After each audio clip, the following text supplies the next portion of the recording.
कहते हैं भारत की धड़कन चाय में बसती है।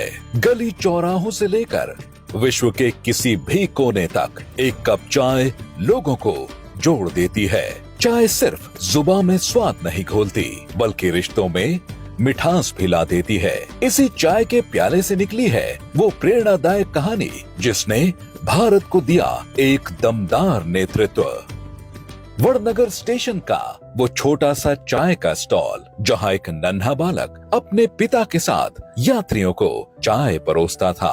थके हुए यात्रियों को गर्मा गर्म चाय देना, मुसाफिरों की बातें सुनना, उनकी तकलीफों को समझना और वही समझ आगे चलकर उनकी सबसे बड़ी ताकत बनी। ईमानदारी और परिश्रम से जीवन जीना, ये मूल्य उस बालक को विरासत में मिले थे और यही संस्कार उसके पूरे जीवन की पहचान बन गए। एक छोटे से स्टेशन का वो चाय वाला आगे चलकर बना भारत का प्रधानमंत्री। नरेंद्र दामोदर दास मोदी, ईश्वर की शपथ लेता हूं कि मैं 17 सितंबर 1950 को जन्मे मोदी जी ने मात्र 8 साल की उम्र में राष्ट्रीय स्वयंसेवक संघ से अपना नाता जोड़ा। 1960 के दशक के अंत में वे आरएसएस के स्थायी सदस्य और 1972 में प्रचारक बनाए गए। 1975 में इंदिरा गांधी सरकार की ओर से घोषित आपातकाल के दौरान उन्होंने अंडरग्राउंड रहते हुए सरकार विरोधी पर्चे बांटे और कैदियों के परिवारों की देखभाल की। इसके बाद उन्होंने संघ में विभिन्न पदों पर जिम्मेदारियों को संभाला।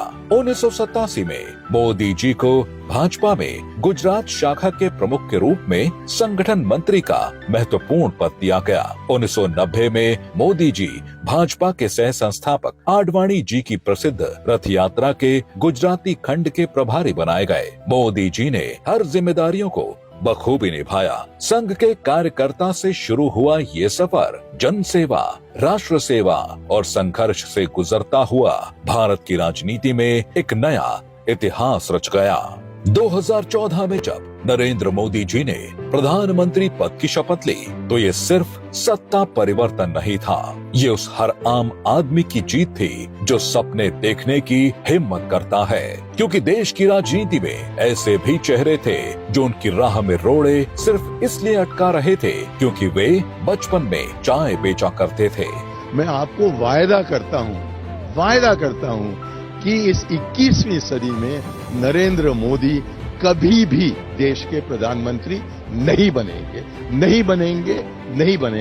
लेकिन यहाँ आकर चाय का वितरण करना चाहते हैं तो हम उनके लिए कुछ जगह बना रखते हैं। चाय पर चर्चा से लेकर लाल किले की प्राचीर तक मोदी जी ने दिखा दिया कि भारत का बेटा चाहे किसी भी पृष्ठभूमि से हो, अगर इरादे मजबूत हो तो दुनिया के सबसे बड़े लोकतंत्र की बागडोर संभाली जा सकती है। आज मोदी जी सिर्फ भारत के प्रधानमंत्री नहीं बल्कि करोड़ों भारतीयों के सपनों की आवाज है। उनका जीवन हमें सिखाता है कि बड़ा बनने के लिए जरूरी नहीं कि चांदी की चम्मच लेकर ही पैदा हुआ जाए। कठोर परिश्रम, मजबूत इरादे और सच्ची लगन से सब हासिल किया जा सकता है। मोदी जी का जीवन सिर्फ एक स्टेशन से पीएम आवास तक का सफर भर नहीं है, ये एक भारतीय के संघर्ष की कहानी है। एक कप चाय की खुशबू से शुरू होकर करोड़ों सपनों का रंग बन जाने तक की कहानी है। यही तो है सेवा, समर्पण और सद्भाव की मिसाल, भारत के बेटे नरेंद्र मोदी की यात्रा।